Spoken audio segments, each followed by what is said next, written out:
Je vois trois façons de comment on peut voir un doctorat. La première, c'est tu as l'impression que tu dois te concentrer sur chaque étape et faire chacune d'elles à la perfection, car sinon tu n'arriveras jamais à soumettre ta thèse. Donc en gros, tu as peur d'agir et chaque action, tu te donnes à fond, à 2000% pour la réussir et la faire la mieux possible. La deuxième façon, c'est que tu le vois que tout ce qui est important, c'est la dissertation et l'oral.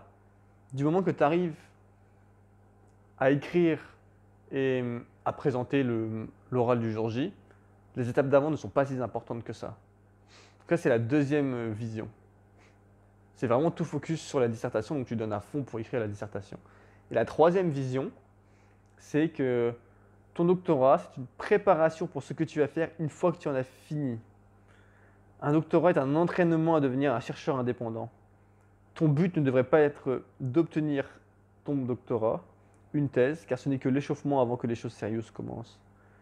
Le but d'un doctorant, et c'est pour ça que tu es encore considéré comme un étudiant, c'est d'apprendre et de faire des erreurs. C'est de se tromper, car tu vas te tromper. Toute ta vie, et ça c'est important que tu réalises parce que toute ta vie tu vas faire des erreurs, toute ta vie tu vas te tromper. Donc sois ok avec le fait de te tromper pendant ton doctorat. C'est normal. Et en général, les gens, ils ont plus tendance à porter sur la première ou la deuxième. Ils voient court terme. Ils se disent, ok, il faut que je fasse ça. C'est important de réussir mon doctorat, c'est toute ma vie. Hop, donc ils travaillent, ils se donnent à fond, ils font toutes leurs expériences le plus parfaitement possible. Ils procrastinent beaucoup parce que, bien sûr, tu ne peux pas faire des choses parfaitement. Donc tu procrastines parce que tu as une charge de travail beaucoup trop élevée.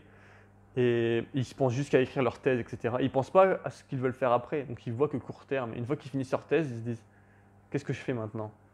Alors que ce n'est pas le but de ta thèse. Quand tu commences ta thèse, réfléchis à ce que tu veux faire après. Que veux-tu faire après? Ne va pas seulement faire un PhD parce que tu ne sais pas quoi faire de ta vie. Ça n'a pas… Enfin, fais-le si vraiment tu penses que peut-être ça peut être intéressant, mais ce n'est pas la meilleure option. La meilleure option, c'est de définir ce que tu veux faire au futur. Tu as au moins… Si tu commences ta thèse, tu dois avoir 22, 23, 24 ans peut-être. Peut-être plus jeune. Mais à cet âge-là, tu es capable. Tu as la capacité mentale de voir loin. Tu as la capacité mentale de voir dans 10, 15, 20 ans où tu veux aller. Et si tu n'arrives pas à voir si loin, vois dans 5 ans.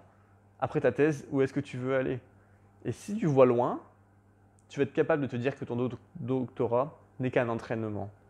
Maintenant que tu connais ma vision du doctorat, commente ta propre vision, comment tu vois les choses, et dis-moi pourquoi toi tu veux faire un doctorat.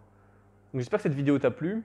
C'est la première d'une grande série à venir.